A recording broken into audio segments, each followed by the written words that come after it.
Hello guys, నా పేరు Mahender and welcome to my channel. ఇప్పటివరకు ఎవరైనా మన ఛానల్ని సబ్స్క్రైబ్ చేసుకోకపోతే ఇప్పుడే సబ్స్క్రైబ్ చేసుకోండి. పక్కనే ఉన్న బెల్ ఐకాన్ని క్లిక్ చేసి ఆల్లో పెట్టుకోండి. నా ఫర్దర్ వీడియోస్ మిస్ అవ్వకుండా చూడొచ్చు. ప్రతిరోజు మార్నింగ్ 8 o'clockకి ఒక ట్రెండింగ్ టాపిక్ వీడియో అయితే అప్లోడ్ చేస్తాను. సో మిస్ అవ్వకుండా చూడాలనుకుంటే ఖచ్చితంగా సబ్స్క్రైబ్ చేసుకోండి. హలో గైస్, నేను ఒక కోర్స్ క్రియేట్ చేసిన విషయం మీకు అందరికీ తెలిసిందే కదా, how to become a successful YouTuber and master in YouTube అని. అయితే ఆ కోర్స్ యొక్క స్టార్టింగ్ ప్రైస్ యాక్చువల్గా 3,000 రూపీస్ పెట్టడం జరిగింది, అంటే 2,999 అయితే పెట్టాను. అయితే దాని గురించి చాలా మంది నాకు ఇన్స్టాగ్రామ్లో పర్సనల్గా మెసేజ్ చేయడం జరిగింది. బ్రో, అంత ప్రైస్ అంటే మేము పెట్టలేకపోతున్నాము, కొంచెం ఎక్కువైంది, సో కొంచెం తగ్గించండి, మాకు కొంచెం డిస్కౌంట్ ఇవ్వండి అని అడగడం జరిగింది. సో వాళ్ళందరినీ కూడా దృష్టిలో పెట్టుకుని ఈ కోర్స్ యొక్క ప్రైస్ అయితే తగ్గించడం జరిగింది. సో ఇప్పుడే దానికి ఒక కోడ్ అయితే క్రియేట్ చేశాను. ఆ కోడ్ పేరు FAN50. మీరు ఎంటర్ చేయాల్సిన పని లేదు, ఆటోమేటిక్గా ఎంటర్ అయిపోతుంది. నేను డిస్క్రిప్షన్లో అండ్ కామెంట్ సెక్షన్లో ఇచ్చిన ఈ లింక్ మీద కనుక మీరు క్లిక్ చేసి చూసినట్టయితే మీకు ఆ కోడ్ ఆటోమేటిక్ ఎంటర్ అయిపోయి కనిపిస్తుంది. సో మీరు ఎవరైనా కోర్స్ తీసుకోవాలనుకుంటే ఇప్పుడు ఆ కోర్స్ తీసుకోండి, 50% డిస్కౌంట్ వస్తుంది. ఈ ఆఫర్ కొద్ది రోజులు మాత్రమే ఉంటుంది, ఎందుకంటే ఈ కోడ్ కొద్ది రోజులు మాత్రమే పనిచేస్తుంది. సో ఎవరైతే తీసుకోవాలనుకుంటున్నారో ఇమీడియట్ గా తీసుకోండి ఆ కోర్స్ ని, లేదంటే ఆఫర్ అయితే మిస్ అవుతారు, మళ్ళీ 3,000 రూపీస్ పెట్టి కొనుక్కోవాల్సి ఉంటుంది. అండ్ ఎవరైతే ఈ యాడ్ ని చూస్తున్నారో వాడు కూడా కింద కామెంట్ సెక్షన్ లో FAN50 అని కామెంట్ చేయండి, ఎందుకంటే ఈ యాడ్ ని ఎంతమంది చూస్తున్నారో నేను తెలుసుకోవాలనుకుంటున్నాను. సో అందుకని ఇంట్రెస్ట్ ఉన్న వాళ్ళు డిస్క్రిప్షన్ లో అండ్ కామెంట్ సెక్షన్ లో దీని యొక్క లింక్ అయితే ఉంటుంది, ఇమీడియట్ గా దాని మీద క్లిక్ చేసి కోర్స్ తీసుకోండి. ఈ ఆఫర్ కొద్ది రోజులు మాత్రమే, గుర్తుపెట్టుకోండి. సో బేసిక్ గా అల్లు అర్జున్ గారి ఇన్సిడెంట్ విపరీతంగా హైలైట్ అయిన తర్వాత తెలంగాణ రాష్ట్ర ముఖ్యమంత్రి రేవంత్ రెడ్డి గారు అసెంబ్లీలో ఈ సంఘటన గురించి మాట్లాడిన తర్వాత ఆ పిల్లాడు శ్రీతేజ్ గురించి విపరీతంగా ఆలోచిస్తూ చాలా బాధపడుతూ చెప్పిన తర్వాత చాలామంది పొలిటికల్ పెద్దలు, అంటే ఎంపీ రఘునందన్ గారు కావచ్చు, లేదంటే హరీష్ రావు గారు కావచ్చు, ఇంకా చాలామంది కావచ్చు, ప్రస్తావిస్తున్న ఒక విషయం ఏంటి అంటే, ఓకే, మీరు శ్రీతేజ్ గురించి తీసుకుంటున్న శ్రద్ధ చాలా అంటే చాలా అప్రిషియేట్ చేయదగిందే, అలాగే ఆ కుటుంబానికి 25 లక్షల రూపాయలు ఇవ్వడం కూడా చాలా గొప్పగా కనిపిస్తుంది. కానీ మీరు అధికారంలోకి వచ్చిన తర్వాత నుంచి కూడా సుమారుగా 11 నెలల్లో 42 మంది విద్యార్థులు గురుకులంలో చనిపోతున్నారు. వాళ్ళందరూ చనిపోవడానికి ప్రభుత్వం యొక్క నిర్లక్ష్యం కూడా ఒక రకంగా కారణం. ఎందుకంటే వాళ్ళలో చాలామంది ఫుడ్ పాయిజనింగ్ వల్ల, లేదంటే ఆత్మహత్యలు చేసుకోవడం వల్ల, లేదంటే వేరే కారణాలతోనో ఆత్మహత్య చేసుకొని చనిపోతున్నారు. మరి వీటన్నిటికీ కూడా ప్రభుత్వం బాధ్యత వహించిందా? వాళ్ళందరికీ ఇలాగే సపోర్ట్ చేసిందా? ఆ కుటుంబాలన్నిటికీ కూడా ఇలాగే 25 లక్షల రూపాయలు ఇచ్చి సపోర్ట్ చేస్తోందా? ఎందుకు చెయ్యట్లేదు? వాళ్ళందరి గురించి ఎందుకు మాట్లాడట్లేదు? ఈ ఒక్క విషయం గురించి మాత్రమే ఎందుకు ఇంతలా మాట్లాడుతున్నారు? రాజకీయ లబ్ధి కోసం చేస్తున్న హడావిడే తప్ప నిజానికి ప్రజలకి మంచి చేయాలి అనే ఆలోచన ఈ పరిస్థితుల్లో కనబడట్లేదు అని అయితే చెబుతున్నారు. మరి వాళ్ళు చెబుతున్న ఆ 42 మంది విద్యార్థులకి అసలు ఏమైంది? వాళ్ళందరూ కూడా ఏ కారణాల వల్ల చనిపోయారు? అవన్నీ కూడా ఈ వీడియోలో కొంచెం డీటెయిల్డ్గా తెలుసుకుందాం. అంటే ప్రతి ఒక్కరి గురించి మనం పేరున ప్రస్తావించుకోలేం కాబట్టి రీసెంట్గా జరిగిన ఒక ఇన్సిడెంట్ గురించి డీటెయిల్డ్గా మాట్లాడుకొని ఆ తర్వాత మిగతా వాళ్ళ గురించి కూడా ఏం జరిగిందో అర్థం చేసుకుందాం.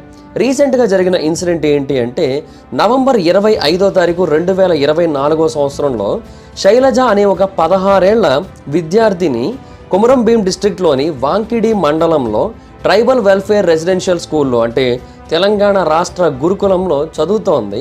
ఆ అమ్మాయి ఫుడ్ పాయిజనింగ్ కారణంగా హాస్పిటల్లో అటెండ్ అయింది. యాక్చువల్గా అక్టోబర్ 30వ తారీఖున ఆ అమ్మాయి హాస్టల్లో ఫుడ్ తిన్నది. అండ్ ఆమెతో పాటుగా చాలామంది విద్యార్థులు ఆ ఆహారాన్ని తీసుకున్నారు వాంకిడి స్కూల్లో. సో సుమారుగా ఆమెతో పాటుగా 60 మంది విద్యార్థులు ఆ ఫుడ్ తిన్న తర్వాత అనారోగ్యానికి గురయ్యారు. అండ్ వాళ్ళలో 15 మంది మరుసటి రోజు లోకల్ హాస్పిటల్స్లో అడ్మిట్ చేయబడ్డారు. అంటే వాళ్ళందరికీ కూడా కొంచెం సీరియస్ అయింది మిగతా వాళ్ళతో కంపేర్ చేసుకుంటే. అయితే మిగతా వాళ్ళందరూ కూడా డిశ్చార్జ్ అయిపోయారు, కానీ 3 మాత్రం డిశ్చార్జ్ అవ్వలేదు. వాళ్ళ పరిస్థితి ఇంకా సీరియస్గా ఉంది. అందుకని ఆ 3 కూడా Nizam's institute of medical science నిమ్స్కి తీసుకొని వచ్చారు. వీళ్ళని నవంబర్ 5వ తారీఖున నిమ్స్లో చేర్పించారు. అప్పటి నుంచి ఆ 3కి ట్రీట్మెంట్ ఇస్తూ వచ్చారు. అండ్ కొద్ది రోజుల తర్వాత శైలజతో పాటు చేరిన 2 అమ్మాయిలు కూడా హ్యాపీగా ఇంటికి వెళ్ళిపోయారు. బట్ శైలజ పరిస్థితి మాత్రం రోజు రోజుకి వరస్ట్గా తయారవుతూ వచ్చింది. ఇనీషియల్గా ఆమెలో డీహైడ్రేషన్ సిమ్టమ్స్ చాలా ఎక్కువగా కనిపించాయి. ఆ తర్వాత ఒక కిడ్నీ ఇష్యూ వచ్చింది. ఆ తర్వాత ఒక లంగ్ ఇన్ఫెక్షన్ వచ్చింది. ఆ తర్వాత ఆమెని వెంటిలేటర్ మీద పెట్టి కంటిన్యూస్గా డయాలసిస్ చేస్తూ వచ్చారు. అండ్ నవంబర్ 9వ తారీఖున ఒక స్పెషల్ డయాలసిస్ కూడా చేశారు, అంటే కంటిన్యూస్ రీనల్ రీప్లేస్మెంట్ థెరపీ చేశారు. ఇది హాస్పిటల్ వాళ్ళు ఇచ్చిన స్టేట్మెంట్లో ఉంది. ఆ తర్వాత లంగ్ ఇన్ఫెక్షన్ నుంచి కొంతవరకు రికవర్ అవుతున్నట్టు అనిపించింది. ఓరల్ డైట్లో ఉంచారు. కదలడం మొదలుపెట్టింది అండ్ మాట్లాడడం కూడా మొదలుపెట్టింది. ఓకే, ఆమె బ్రతుకుతుంది అనుకున్నారు. కానీ మళ్ళీ నవంబర్ 11వ తారీఖున ఆమెకి రెస్పిరేటరీ అరెస్ట్ వచ్చింది. మళ్ళీ వెంటిలేటర్ మీద పెట్టారు. మళ్ళీ కంటిన్యూస్గా డయాలసిస్ అయితే చేస్తూ వచ్చారు. అప్పటి నుంచి ఆమె పరిస్థితి క్రిటికల్గా మారిపోతూనే వచ్చింది. ఫైనల్గా నవంబర్ 25 సోమవారం నాడు ఆమె చనిపోయింది. ఆమె తల్లిదండ్రుల శోకాన్ని ఎవరూ తీర్చలేరు కదా. మరి ఈ కుటుంబానికి తెలంగాణ ప్రభుత్వం ఏం చేసింది అంటే ఏమీ చేయలేదు. అయితే ఇంకొక అమ్మాయి సంఘటన గురించి మాట్లాడుకుందాం. ఇదే కొమరంభీం డిస్ట్రిక్ట్కి చెందిన బెజ్జూరు మండలానికి చెందిన బీసీ హాస్టల్లోని ఒక అమ్మాయి కూడా ఇలాగే చనిపోయింది. ఆ అమ్మాయి పేరు వెంకటలక్ష్మి. ఆ అమ్మాయి వయసు 19 సంవత్సరాలు. ఆ అమ్మాయి డిప్లొమా సెకండ్ ఇయర్ స్టూడెంట్. ఆ అమ్మాయి కూడా బీసీ హాస్టల్లోనే ఉండి చదువుకుంటోంది. అయితే ఆ బీసీ హాస్టల్లో ఉండి చదువుకుంటున్నప్పుడు ఒకరోజు ఆమెకి సడన్గా ఊపిరాడలేదు. చాలా అంటే చాలా ఇబ్బందిగా ఉంది అని ఆమె కంప్లైంట్ చేసింది. ఇమీడియట్గా ఆమెని గవర్నమెంట్ హాస్పిటల్ తీసుకొని వెళ్ళారు. అండ్ మళ్ళీ ఈవినింగ్ కల్లా డిశ్చార్జ్ చేసేశారు ఆ అమ్మాయిని. నీకేమీ కాలేదు, బాగానే ఉంది అని. కానీ ఆ తర్వాత కొద్దిసేపటికే ఆమె చనిపోయింది. సో నెల రోజుల వ్యవధిలో ఆ జిల్లాలో రిపోర్ట్ అయిన రెండవ మరణం ఇది. అండ్ రెండు కూడా సేమ్ ఇలాగే విద్యార్థులు. అండ్ రెండు కూడా అక్కడ ఎదురైన పరిస్థితుల కారణంగా, అక్కడ ఉన్న మెడికల్ ఎమర్జెన్సీస్ కారణంగా, లేదంటే ఫుడ్ పాయిజన్ కారణంగా జరిగినవే. అండ్ ఇలాగా తెలంగాణలో గడిచిన 11 నెలల్లో 42 మంది విద్యార్థులు అయితే చనిపోవడం జరిగింది. ఇక్కడ వాళ్ళు ప్రస్తావించే పాయింట్ ఏంటి అంటే, తెలంగాణ రాష్ట్ర ముఖ్యమంత్రి గారు కావచ్చు, లేదంటే మిగతా వాళ్ళు కావచ్చు, ఎవరైతే అల్లు అర్జున్ గారిని విమర్శిస్తున్నారో అండ్ ఆ జరిగిన సంఘటనలో కంప్లీట్గా ఆయనదే తప్పు అన్నట్టు మాట్లాడుతున్నారో, వాళ్ళందరూ కూడా మాట్లాడుతూ రేవతి గారు ఆ టైంలో ఎంత బాధపడి ఉంటారు, ఆ అబ్బాయి ఎంత బాధపడి ఉంటాడు అని మాట్లాడుతున్నారు కదా.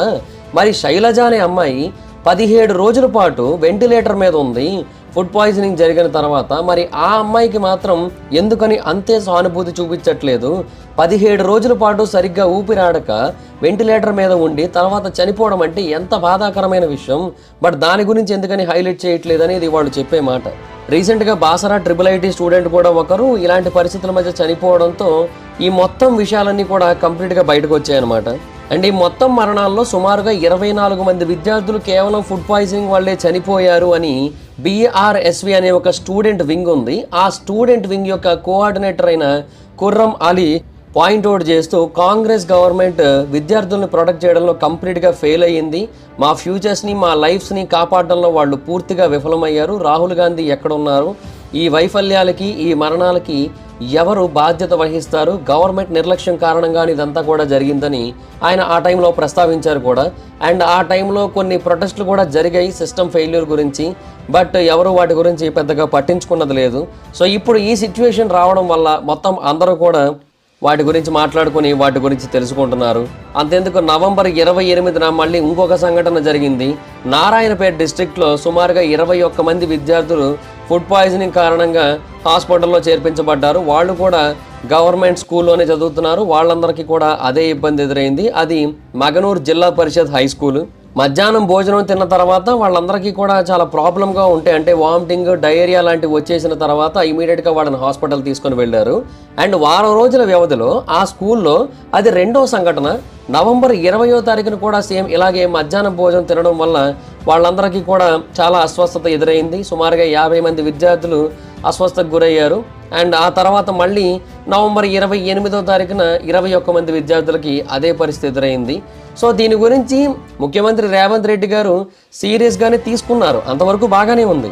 అండ్ బీసీ వెల్ఫేర్ హాస్టల్లో చనిపోయిన వెంకటలక్ష్మి అనే అమ్మాయి కోసం అక్కడి వెల్ఫేర్ ఆఫీసర్ అయిన నిఖత్ తరుణం అనే ఒక వ్యక్తిని సస్పెండ్ కూడా చేశారు నెగ్లిజెన్స్తో ప్రవర్తించినందుకు. But whatever it is, వీళ్ళు పాయింట్అవుట్ చేస్తున్న విషయం ఏంటి అంటే, వాళ్ళ కోసం ఇంతే స్థాయిలో మాట్లాడారా? అసెంబ్లీలో 10 నుంచి 20 నిమిషాల సమయాన్ని వాళ్ళ కోసం కేటాయించారా? ఒక్కొక్కరి కోసం ప్రస్తావిస్తూ పేరు పేరున వాళ్ళందరి కోసం మాట్లాడారా? వాళ్ళందరి కోసం ఇదే లెవెల్లో సింపతి ఆర్ ఎంపతి చూపించారా? వాళ్ళ కోసం ఎవరిని బ్లేమ్ చేశారు? ముఖ్యమంత్రిని బ్లేమ్ చేయాలా, లేదంటే అధికారులను బ్లేమ్ చేయాలా, లేదంటే అక్కడ భోజనాన్ని వండే వాళ్ళని బ్లేమ్ చేయాలా, ఎవరిని బ్లేమ్ చేయాలి అనే క్వశ్చన్ వచ్చింది. అండ్ వాళ్ళకి ఎలాంటి నష్టపరిహారం ఇచ్చారనే క్వశ్చన్ వచ్చింది. వీటన్నిటికీ కూడా జవాబులు అయితే లేవు. సో అందుకనే వీటన్నిటిని కూడా ప్రస్తావిస్తూ ఉన్నారు మిగతా రాజకీయ నాయకులందరూ కూడా. ఇక మీదటైనా సరే తెలంగాణ గురుకులాల్లో కావచ్చు, లేదంటే హాస్టల్స్లో కావచ్చు, ఇలాంటి మరణాలు ఆగాలి అని కోరుకుందాం. అండ్ గవర్నమెంట్ వీళ్ళందరికీ కూడా పూర్తి స్థాయిలో సపోర్ట్ ఇవ్వాలి అని కోరుకుందాం. ఎలాగైతే శ్రీతేజ్కి అండ్ అతని తండ్రికి ఇస్తున్నారో సేమ్ అలాగే వీళ్ళకు కూడా గవర్నమెంట్ సపోర్ట్ ఇవ్వాలి అని అయితే కోరుకుందాం. బట్ చూద్దాం మరి గవర్నమెంట్ వీటి గురించి ఏమైనా డెసిషన్ తీసుకుంటుందా, వాళ్ళకి ఏమైనా సపోర్ట్ చేస్తుందా పూర్తి స్థాయిలో, లేదంటే వాటన్నిటిని కూడా పట్టించుకోవడం మానేసి కేవలం అల్లు అర్జున్ గారి మీద మాత్రమే కాన్సన్ట్రేట్ చేస్తారా అనేది కాలమే నిర్ణయించాల్సి ఉంటుంది. So that's it guys. అయితే ఈ మరణాలకి మీరు ఎవరిని బ్లేమ్ చేస్తారు? అంటే గవర్నమెంట్ అధికారులను బ్లేమ్ చేస్తారా, లేదంటే రాష్ట్ర ముఖ్యమంత్రిని బ్లేమ్ చేస్తారా, లేదంటే వంట వండిన వాళ్ళని బ్లేమ్ చేస్తారా, లేదంటే ఆ ఫుడ్లో ఏదైనా పడిపోయినా చూసుకోకుండా వాళ్ళకి వడ్డించేసిన వాళ్ళని బ్లేమ్ చేస్తారా, లేదంటే ఒకవేళ బల్లి లాంటిది ఏదైనా పడినట్టయితే, అంటే పడిందో లేదో మనకు తెలీదు, ఒకవేళ పడినట్టయితే ఆ బల్లిని బ్లేమ్ చేస్తారా? దేన్ని బ్లేమ్ చేస్తారు, ఎవరిని బ్లేమ్ చేస్తారో కింద కామెంట్ సెక్షన్లో చెప్పండి. So that's it guys, this is the video. ఈ వీడియో కనుక మీకు నచ్చినట్టయితే లైక్ చేయండి, ఈ వీడియోని షేర్ చేయండి. ఇప్పటి వరకు ఎవరైనా మన ఛానల్ని కనుక సబ్స్క్రైబ్ చేసుకోకపోయినట్టయితే సబ్స్క్రైబ్ చేసుకోండి. పక్కనే ఉన్న బెల్ ఐకాన్ క్లిక్ చేసి ఆల్లో పెట్టుకోండి. నా ఫర్దర్ వీడియోస్ మిస్ అవ్వకుండా చూడొచ్చు. చాలా మంది చూస్తున్నారు కానీ సబ్స్క్రైబ్ చేసుకోవట్లా. So please try to subscribe, click the bell icon also. నా ఇన్స్టాగ్రామ్ ఐడి జబర్దస్త్ మైథర్, మీరు అక్కడ కూడా వచ్చినట్టు ఫాలో అవ్వచ్చు. Thank you so much guys. Bye bye. Video next video. Bye bye.